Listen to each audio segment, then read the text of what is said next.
Ibu bapak, saudara-saudariku, umat Santo Petrus Bukit, selamat bertemu kembali dalam perayaan Ekaristi ini. Hari yang cerah, baik, dan ini kesempatan untuk ibu bapak sebetulnya bisa pergi belanja ke Aeropas, rekreasi. Tetapi hari ini kita diminta untuk mengorbankan waktu kita sedikit saja untuk ada bersama Tuhan. Ibu bapak, saudara-saudari yang terkasih, saya mengajak ibu bapak untuk merenungkan sabda Tuhan yang sudah kita dengarkan. Di dalam bacaan yang pertama di dalam kitab Yosua, kita melihat bagaimana dalam keadaan apapun Tuhan tetap setia kepada umat Israel.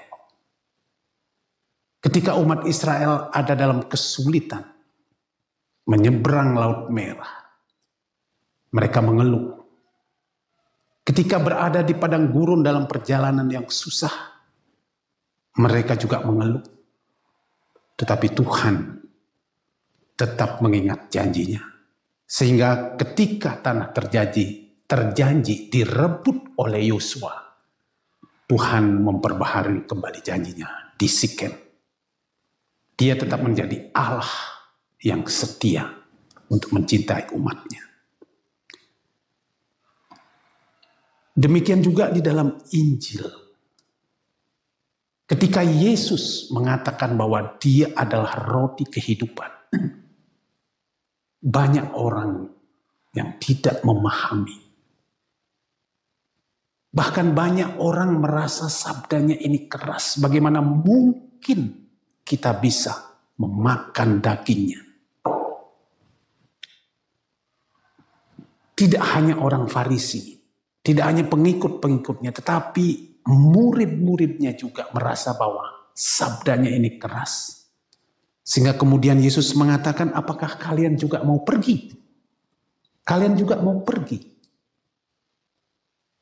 Yesus menyadari betapa besar tantangan yang dihadapinya untuk meyakinkan bahwa dia hadir, dia datang untuk menyelamatkan umat manusia dengan pengorbanan salib.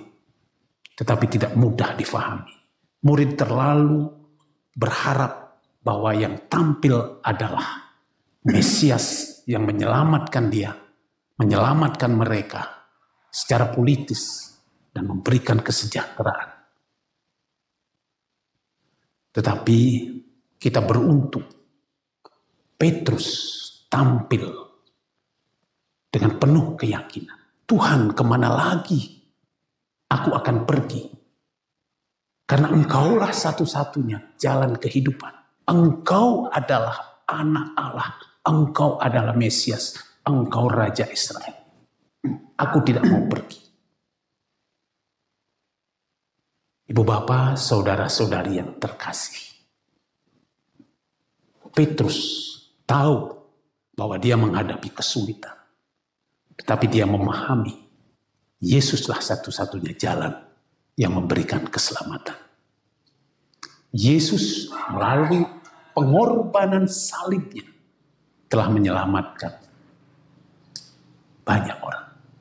Nah, ibu bapak, saudara-saudari yang terkasih, saya ingat sebuah kisah tentang seorang ibu yang dengan setia merawat suaminya.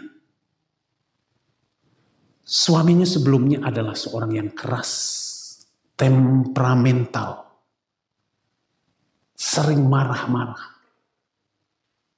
Tetapi ibu ini dengan setia dan tetap menjaga keutuhan cintanya. Suatu hari suaminya mengalami kecelakaan kerja sehingga dia tidak bisa berbuat apa-apa.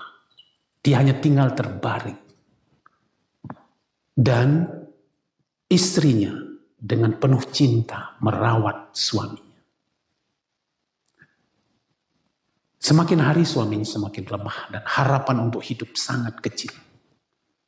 Oleh karena itu, dia menatap istrinya dan mengatakan, "Istriku, karena apa kamu tetap mencintaiku?" Lalu istrinya mengatakan, "Suamiku, cinta itu bukan tentang hal-hal yang baik-baik saja. Cintaku juga tentang hal-hal kelemahan. Tetapi di dalam kelemahan kita semua, aku percaya Tuhan tetap memberikan kekuatan asal aku tetap berharap padanya." Ibu bapak, saudara-saudari yang terkasih, cinta memang bukan soal keindahan melulu. Cinta sejati itu bukan soal kebahagiaan. Tetapi cinta sejati itu cinta yang penuh pengorbanan, bahkan berbalutkan luka. Mari kita ingat sejenak nasihat Paulus kepada jemaat Efesus.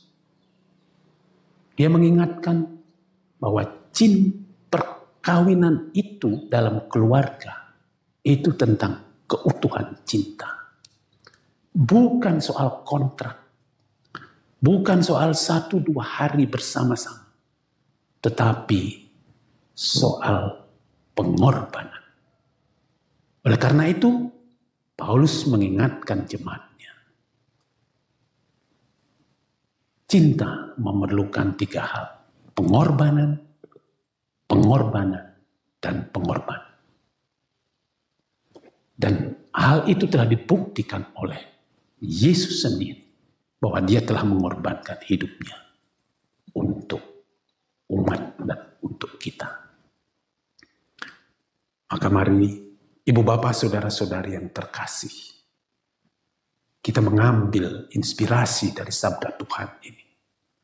Pertama, Tuhan tidak akan pernah lelah untuk mencintai kita ketika kita dengan segenap hati setia dalam suka dan duka. Yang kedua, kita juga boleh mengambil inspirasi dari Petrus. Dia tidak tahu jalan lain kecuali di dalam Tuhan. Hanya di dalam Yesus dia percaya bahwa dia akan selamat. Semoga kita menjadi keluarga yang selalu mempertahankan keutuhan keluarga, dan sebagai umat beriman kita tidak pernah lalai untuk percaya bahwa dalam segala hal Yesus mencintai kita. Amin. Tuhan memberkati.